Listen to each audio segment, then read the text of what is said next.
The goal of E3 is to overhype a game or show a pre-rendering of the game on a $10,000 machine and try to sell you the same graphics which you're not going to be able to get on a $500 machine. I was thinking the same thing with the Order 1886 that was on a pre-rendered machine that was $10,000, but fortunately for us we got the exact same graphics quality on a low budget machine, which leads us up to our first award, probably the most beautiful PlayStation 4 game made.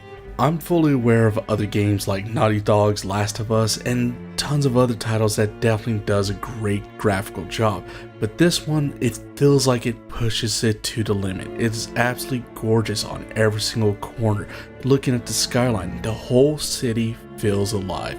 I haven't really felt that from any other type of game for a long time. Now, The Last of Us definitely gives you that feeling of pure emptiness, but this one feels like the whole city is alive. And he did an excellent job, and I really hope there's a sequel coming soon. For gameplay, it's not going to be game changing. It is an over-the-shoulder shooter similar to Gears of War 3, and it's pretty mediocre when it comes down to gameplay, but what it does do well, which leads up to my next award, true control scheme. Too many modern games go ahead and take the control away from the player and give you auto aim or aim assist, which is perfectly fine as some games really do need it. But what I loved about this game, it gives you the option to turn off aim assist, so you have full control over your controller, just like old school gaming, old school console gaming, and I love it. Another aspect that I overlooked was that enemies blend in with their environment, and that is definitely old school, because in new school games, the enemies kind of glow red or to give you a red outline or their little yellow dots on a radar. That is just, I don't know, I'm just kind of tired of that. I want a challenge, and this game presents a challenge by not giving you a full radar and not letting enemies just stand out in the open and shoot them. This is far from a perfect game. Yes, there are technical glitches and the AI can get kind of dumb at times.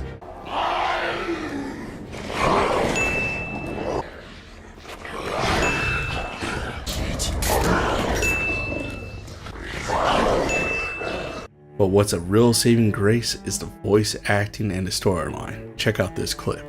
Galahad! Hold your fire!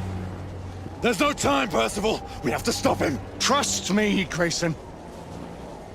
Listen to me, lad.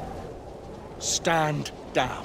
And that leads me up to the final award, No Country for Old Men.